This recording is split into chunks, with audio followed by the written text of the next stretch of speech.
দেখায় এরা, এদের ছাড়বো না আমি। তুর্য বলল। আয় আয়, আমরা তোর অপেক্ষা আছে। মোতিনকে নিয়ে চলে গেল তার সহকারীরা। তারা চলে যেতেই ইমান অরুণিকার কাছে এসে বলল। সরি, তোমাকে এখানে নিয়ে আসা উচিত হয়নি। অরুণিকা আহনাফের হাত ছেড়ে দিয়ে ইমানকে বলল। সরি, সরি তো আমার বলা উচিত। আমার হেল্প করতে এসেই তো আপনার এই অবস্থা হয়েছে। Sorry, really very sorry. Ahnaf হাত মুঠো করে বলল। শরীর রচনা লিখবে এখন, বাসায় চলো। অরুণিকা আহনাফের দিকে এক নজর রাগী দৃষ্টিতে তাকিয়ে আরাফের দিকে তাকালো। এরপর মুখ নামিয়ে বলল। থ্যাংক ইউ, তুমি না এলে অনেক বড় বিপদে পড়তাম আমি। আরাফ কিছু বলল না অরুণিকাকে। সে ইমানের দিকে তাকিয়ে বলল। থ্যাঙ্কস, আমরা না আসা পর্যন্ত অরুর পাশে থাকার জন্য। আমার তোমাকে বেশ পছন্দ হয়েছে। কি নাম তোমার? ইমান মৃদু হেসে বলল। ইমান। আরাফ এবার ইমানের পিঠ থাপিয়ে আহনাফের দিকে তাকিয়ে বাঁকা হাসলো। আহনাফ রাগী দৃষ্টিতে আরাফের দিকে তাকিয়ে আছে। আরাফ অরুণিকাকে বলল। ইমান অনেক ভালো ছেলে, তুই ওর সাথে এসেছিস, তাই আমি তোকে আজ বকাঝকা করছি না, কিন্তু এভাবে যেখানে সেখানে যাওয়া উচিত না। আরাফের কথা শুনিয়ে আহনাফের হাত মুঠো হয়ে এলো। আর অরুণিকা একগাল হেসে ইমানের দিকে তাকালো। ইমানও হাসলো। অরুণিকার ভাই তাকে পছন্দ করেছে। এর চেয়ে দ্বিতীয় কোনো ভালো লাগা এই মুহূর্তে তার জন্য হতে পারে না। আরাফ এবার মোটর সাইকেলে উঠে ইমানকে উদ্দেশ্য করে বলল। অরুকে বাসায় নিয়ে যাও, আমরাও আসছি। তাহমিদ আর ইমন আরাফের দিকে ভ্রু কুঁচকে তাকালো। তুর্য আর ইভান আহনাফের দিকে তাকিয়ে আছে। আর আহনাফের শীতল দৃষ্টি আরাফের দিকে নিবদ্ধ। আরাফ মোটরসাইকেলে উঠে হেলমেট পরার আগ মুহূর্তেই ভ্রু নাচিয়ে আহনাফের দিকে তাকিয়ে বাঁকা হাসি দিল। এরপর চাবি ঘুরিয়ে মোটরসাইকেল স্টার্ট দিল।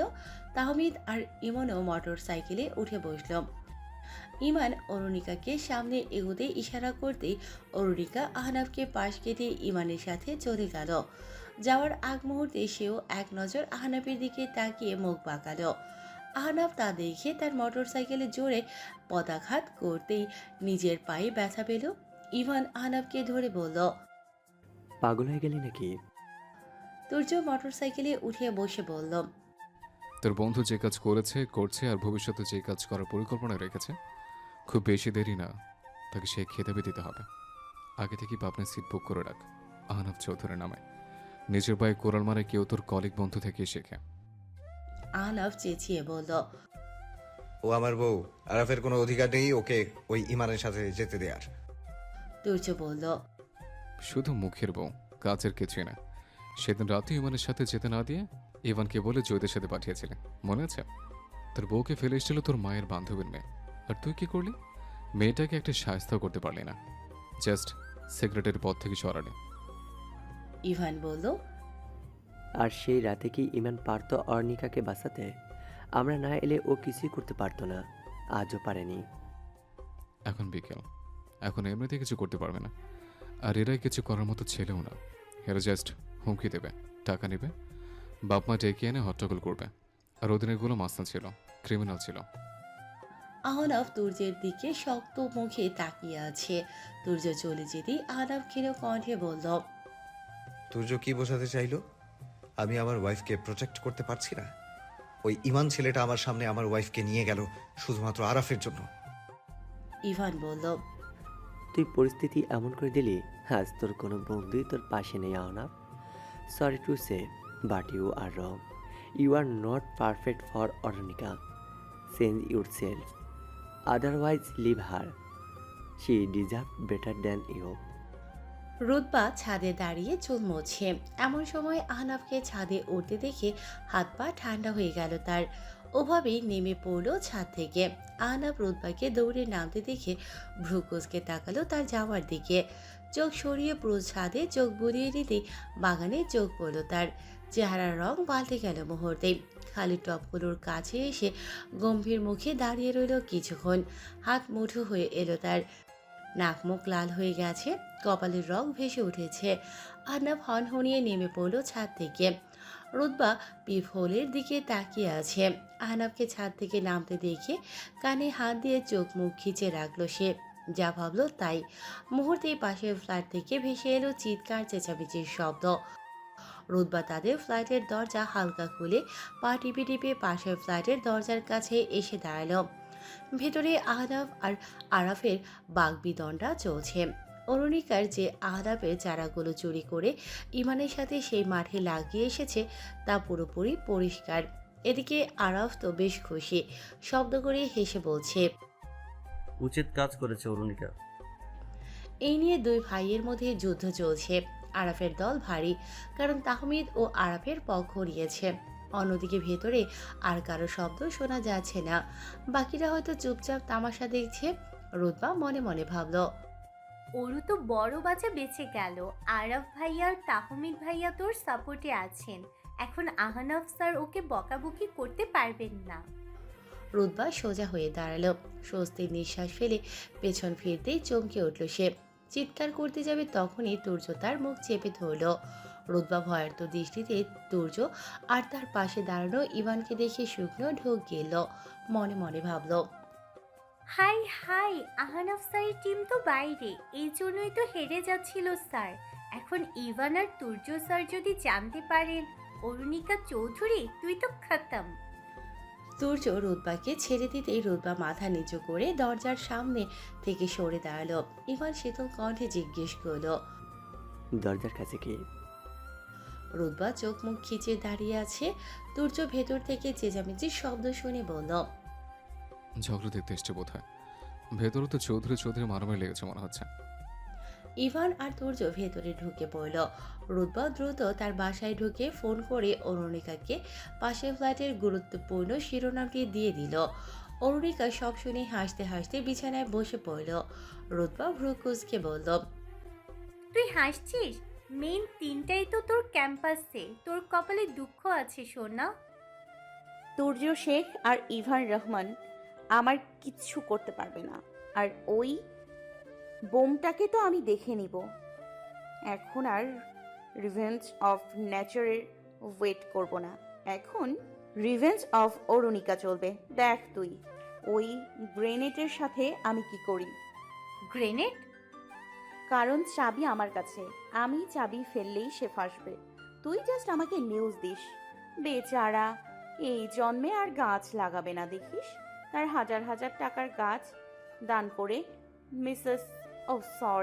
স্লিপ অফ ভাগ্য, ইটস মিস অরুণিকা চৌধুরী প্রকৃতিকে দান করে এসেছে। আহনাফ চৌধুরী হাজার টাকার গাছ, ইন্টারেস্টিং শিরোনাম, তাই না? রুতবা চোখ মুখ কুঁচকে বলল, তোর শিরোনাম তুই বোঝ। আমি তো আজ গন্ডগোল দেখতে গিয়ে তুর্য স্যার আর ইভান স্যারের হাতে ধরা খেয়ে ফেলেছি। ওরা আমাকে কি ভাববে এখন? চিল বেবি, পজিটিভ চিন্তা কর। জার্নালিস্ট ভাববে তোকে। হয়েছে, তোর জার্নালিজম তোর কাছে রাখ। আচ্ছা রাখছি, ওকে বাই। আমি লাড্ডু বানাচ্ছি। এই গুড নিউজে একটু মিষ্টি মুখ করে নিই, তোকেও মিষ্টি পাঠাবো। পাশের ফ্ল্যাটেও 5টা দিয়ে আসিস। একটা বেশি দিবি কিন্তু, দানের নিয়তে। ডান। দানেরটা আহনাফ চৌধুরীর নামে, বেচারা সর্বহারা এখন। চাঁদ রাত। দিঘি পাড়ে ভিড় জমেছে এক ঝাঁক কিশোর কিশোরীর। দিঘির এপারে একটি গ্রাম, নাম রানীগ্রাম। অন্য পারে আরেকটি, যার নাম রাজাগ্রাম। নামগুলো স্থানীয়দের দেয়া। গ্রাম দুটির আসল নাম ভিন্ন। তবে এমন রাজা রানীর নাম রাখার বিশেষ কারণ হলো প্রায়ই ওই গ্রামের রানীদের সাথে এই গ্রামের রাজার সহিত প্রণয় ঘটে। তবে ধুমধাম করে বিয়ে কখনোই হয় না। রাজারা রানীদের উঠিয়ে নিয়ে আসে, এ কথায় পালিয়ে বা অপহরণ করে বিয়ে। রাজা গ্রামটি বেশ দুর্নাম। রাজার মতোই যেন প্রতিটি পুরুষের স্বভাব, বিয়ে করবে একটার পর একটা, বউ আনবেও সেই রানী গ্রাম থেকে। আর এই দুই গ্রামকে আলাদা করে রেখেছে একটি দিঘি। দিঘিতে কোনো তরি বাঁধা নেই, সাঁতরে পার হতে হয়। প্রস্থ মোটামুটি বাংলাদেশ ভারত সীমান্তের মতোই দূরত্ব, তবে দৈর্ঘ্য বেশ। লোকমুখে এই দিঘির নাম শকুন্তলা, আসল নাম শকুনিতলা। তবে উচ্চারণ বিকৃতির ফলে মিষ্টি একটা নাম পেয়েছে সেই দিঘি। আর এই শকুন্তলা দিঘির এপারের গ্রামবাসীদের সাথে ওপারের গ্রামবাসীদের ঘোর বিরোধ। এদিকে রাজা গ্রামে সেই কলঙ্কের ছাপ বয়ে বেড়াচ্ছে চৌধুরী রহমান ও শেখ বংশ। এই তিন বংশই ভিন্ন গ্রাম থেকে এসে রাজা গ্রামে জমি কিনে এখানকার স্থানীয় হয়েছে। বড় চৌধুরীর সাথে বড় রহমানের ভালোই আদত। সেই আদত থেকে তারা একসাথে ব্যবসা দাঁড় করিয়েছে, যেই ব্যবসা থেকে মোটা অঙ্কের লাভ আসে দুই বংশে। অন্যদিকে শেখ পরিবারের সাথে আত্মীয়র সম্পর্ক দুই বংশেরই।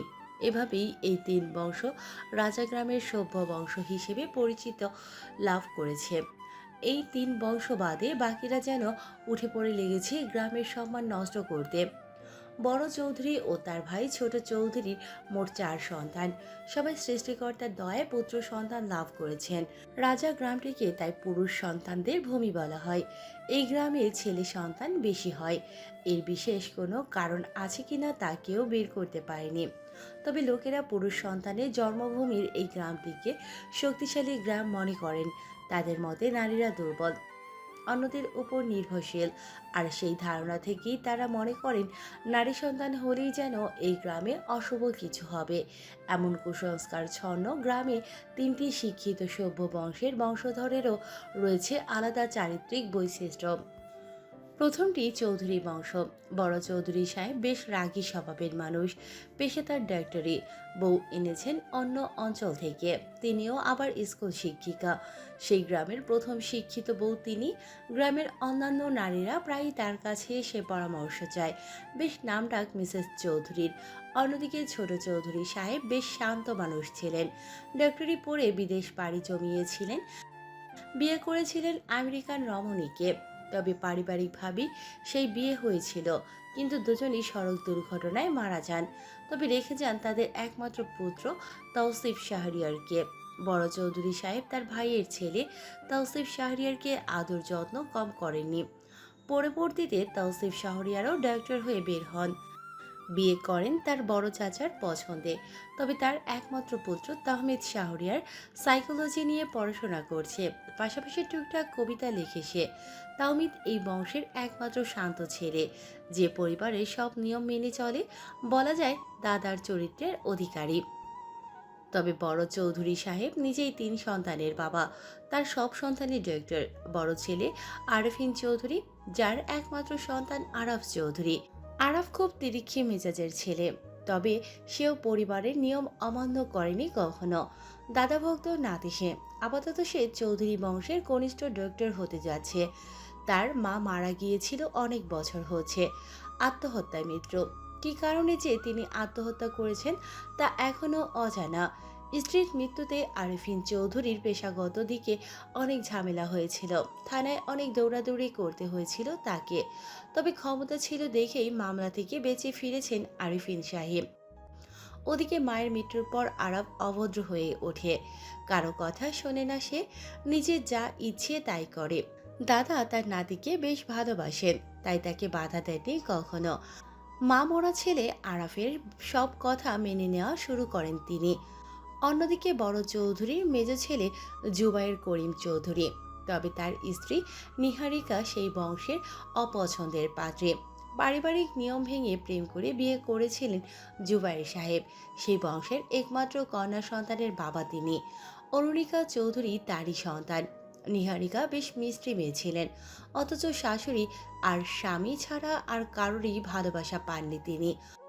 উল্টো রাজা গ্রামের প্রথম অভিশপ্ত নারীর খেতাব পেয়েছিলেন অরুণিকার জন্মের পর। তবে বড় চৌধুরী সাহেব শিক্ষিত মানুষ, তাই কন্যা সন্তান হওয়া নিয়ে তার খুব বেশি সমস্যা ছিল না।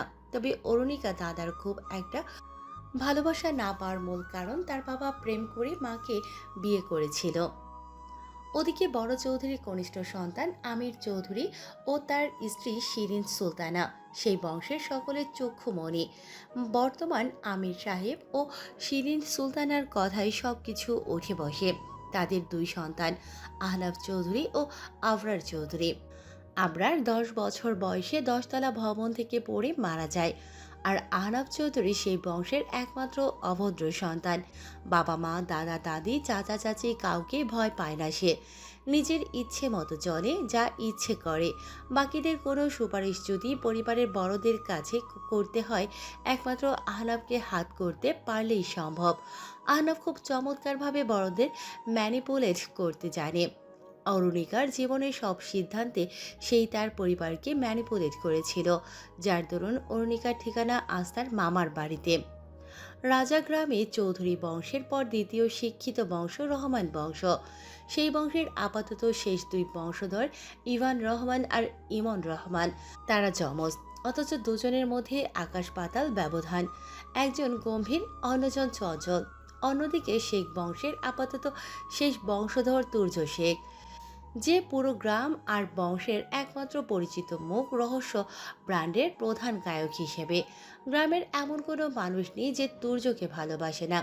গ্রাম আর পরিবারের একমাত্র আদরের সন্তান তুর্য শেখ, যে কিনা সবাইকে ধোঁকা দিয়ে সেই কাজটি করেছিল, যেই কাজের জন্য রাজাগ্রাম কলঙ্কিত ছিল।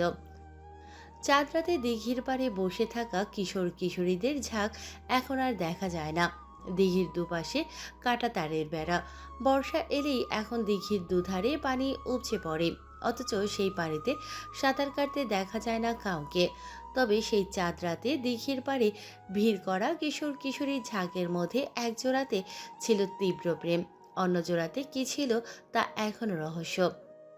রানীগ্রামের দুই রাজকন্যা, একজনের নাম শতাব্দী, অন্যজন উপমা। ঘোর বিরোধের মাঝেও রাত হলে দিঘির এপারে 6 জন কিশোরের সাথে ওপারে দাঁড়িয়ে থাকা 2 জন কিশোরীর আড্ডা চলত প্রায়ই। সেই হাসি ঠাট্টার শব্দ আকাশে বাতাসে মিশে আলোড়ন সৃষ্টি করত। মাঝে ছোট্ট অরুণিকা গালে হাত দিয়ে বসে দুই পক্ষের গল্প শুনত। দূরত্ব খুব বেশি না, তবে জোরে জোরে কথা বলায় বেশ ছড়িয়ে পড়তো তাদের কথোপকথন। বাচ্চা মানুষ, তাই বড়দের আপত্তিও ছিল না, তবে আপত্তি করা উচিত ছিল। করলে হয়তো এই কাঁটাতারের বেড়াটা আর লাগাতে হতো না। দিঘির জল উচ্ছ্বাস থাকতো এখনো। একটা নতুন খেলা আবিষ্কার হলো, বুদ্ধি দিয়েছে রানীগ্রামের রাজকন্যা শতাব্দী। তার মাথায় একমাত্র অমন উদ্ভট সব খেলা আসে, তবে সবাই শুনে বেশ মজা পেল।